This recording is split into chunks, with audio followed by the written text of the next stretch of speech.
Hey guys, Drifter here. Today I've got an Apex Legends guide for you on Gibraltar. He is the big man on the battlefield. He was the face of the game before Wraith became so popular, and he's the #1 tank in the game.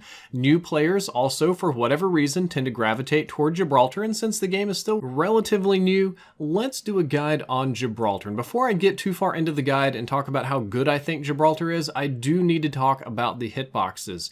Yes, it is true that the hitboxes are not the same for every character. Yes, it is true that hitboxes are exact to the character model, so somebody that's really tall and we'll say really wide, like Gibraltar, does have bigger hitboxes than other characters. So yes, it's true that Gibraltar does have the biggest hitbox in the game, which is roughly twice the size of Wraith's hitbox, and when you're playing him, it'll feel like it's about the size of IKEA. This is a huge downside to the character because everybody knows now and they will target you, though I think he got targeted a lot before anyway because everybody perceived him as kind of slow and an easy target, so I don't think the overall gameplay has changed too much, but it might for some more competitive players. And before I go too much further in, yes, I know that all characters do run at the same speed. Gibraltar's animations are just slower, so he appears to be slower. And I'm doing a giveaway right now of Astro A40 headsets. It's an incredibly easy giveaway to enter with no weird Gleam or verification app or anything. It's just to rebuild my Discord. We made a slight error a little while back and accidentally purged 8,000 members, so whoopsie on that one. But all you have to do is click the link in the description, join my Discord, which you should be using anyway because it's basically Skype for gaming, and then you react to the giveaway channel. It's just got a picture of the prize right there, and you can just click one of the emote buttons and you're entered to win. Just that easy. So let's get into the Gibraltar guide finally. Gibraltar's main role in this game is kind of like Reinhardt in Overwatch. He is a shield tank that will primarily be played defensively, but he can also be used for really, really good engages and high swing kind of gameplay moments.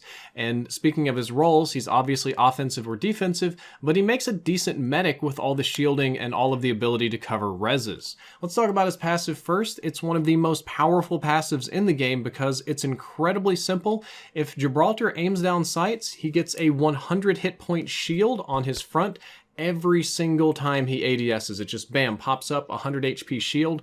The shield covers his whole body, but not his head or his feet. So just like the body itself, people can still headshot you, they can still shoot your feet, and they can still shoot through your shield and break it, but 100 hit points is pretty nice. 100 HP extra is equivalent to one set of purple armor or a white knockdown shield. 100 HP is really, really strong, so people are aiming center mass. It's like having double shields.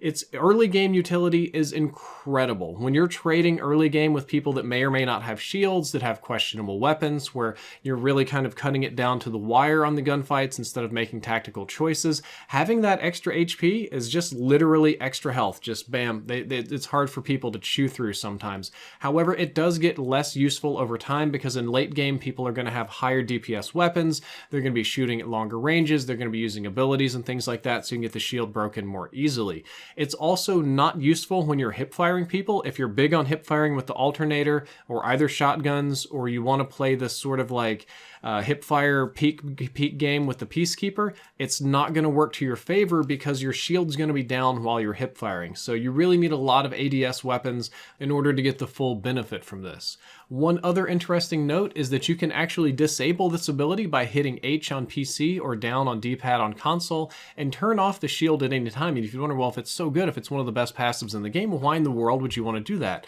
Well, that's because it glows bright white or blue sometimes at a long distance, and it makes you really stick out. If you're sneaking around and you're zooming down your sniper scope and you're trying to find people, you truly stick out like a sore thumb with that shield glowing, and sometimes that makes you a big sniper target. So sometimes you might want to turn it off, but you got to remember you have to toggle it back on because it won't automatically come back on for your next gunfight. Moving on to his Q ability on PC or L1 on either of the consoles, Gibraltar's Dome is a deployable half-spherical barrier that he can throw down very, very quickly, and this is his bread and butter ability. Mastering this dome is what separates the good Gibraltars from the trash Gibraltars. And I do want to clarify really early on that it is a half sphere. It is not a full circular dome. A lot of people throw it down thinking it's kind of like Winston's bubble in Overwatch, and it is absolutely not. The dome does not extend down below your feet or below whatever surface that it lands on. As far as I'm aware, the dome does not have a fixed hit point cap, meaning that you can't break it with guns or airstrikes or anything. It just places and it stays there until it's done. It has a radius of 5 meters, which would give it a diameter of 10 meters, which is very significant. It's a little bit bigger than Winston's bubble in Overwatch for comparison. It has a 20-second cooldown, which is really not that bad for such a big important move like this. You'd think the cooldown would be longer, but it's not. So it is actually spammable, and I've played with some guys primarily on PC that play aggressive and they try to throw the dome and do weird things with it.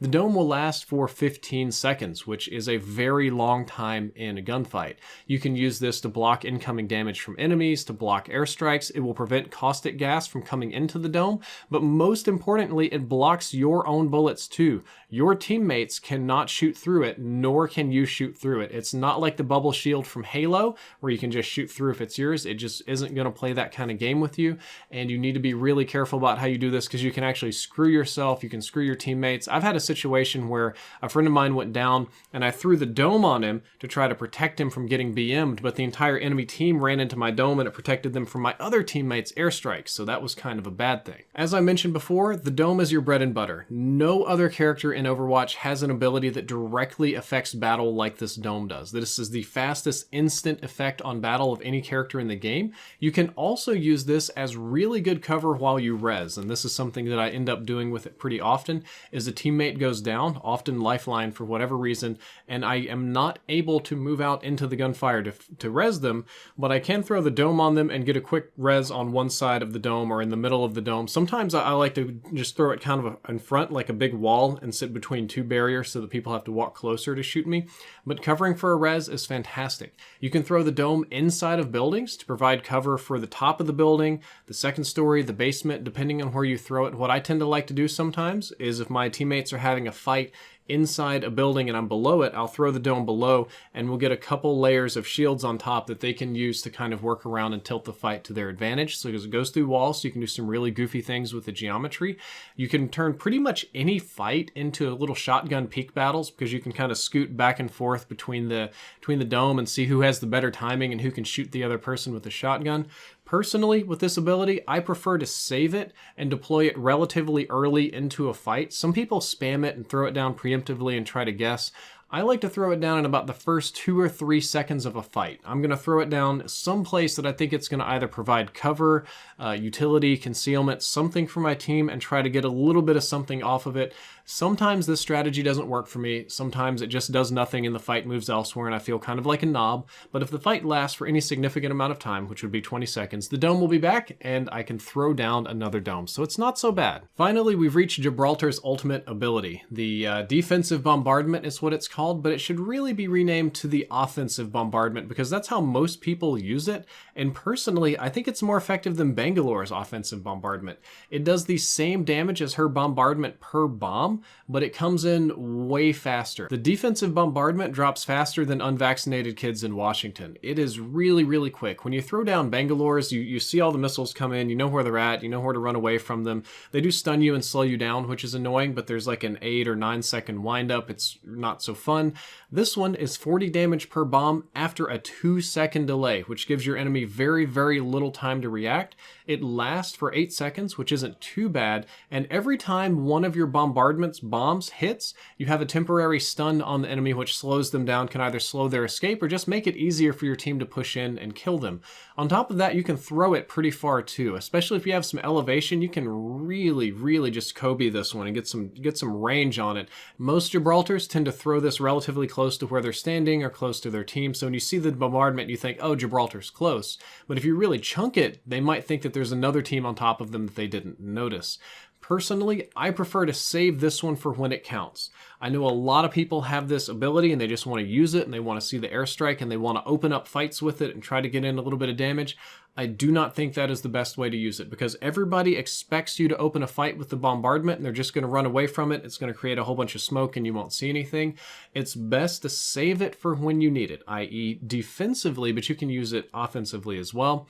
And it's very important to have late game. If you have sweated it out to late game and you're playing this sort of zone game and who can get the best position and who has to run from cover to cover, yada yada, this can be a godsend. And it has a lot of different uses. I'm just going to go through them really quickly. You can throw this inside of your own barrier to cover a heal, because as I mentioned before, you can use your dome to heal somebody. But if you know they're just going to rush your dome, you can drop your dome, throw the airstrike, and then go for the heal. And most people won't run in through the airstrike. If inside of a house, it offers a crazy amount of utility. If you're inside of a house or building trying to hold it, you can throw it on the floor below you and the bombardment will rain down all around your building. This can prevent other people from rushing in from far away, because typically people won't run through your bombs to force their way into the house.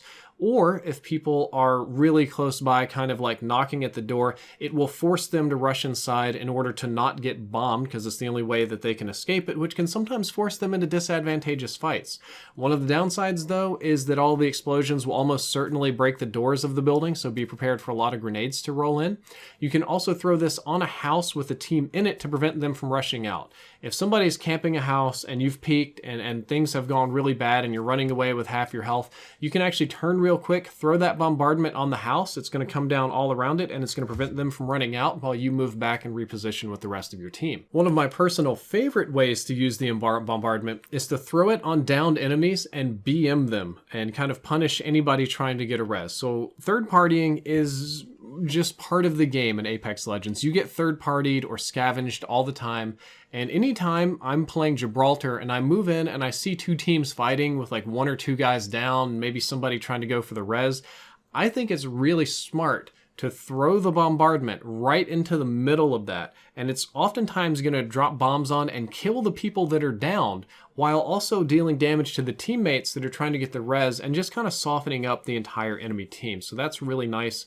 You can throw it offensively. Now you can't run through it. The bombardment will deal damage to you, but you can throw it out and your teammates can run through it and take no damage. Now it'll still distort their vision. It'll still stun them a little bit, and that's kind of annoying, but they can run through it and not take any damage, so they can push really hard while everybody else is getting bombarded. And finally, since it's called defensive bombardment, you can actually use it defensively to punish a team that's forced to run out through the zone. Now, this is where I usually end up using it defensively if we sweated it out to the very end, and I know the zone is pushing and there's two other teams, but they have to run across an open area with no cover.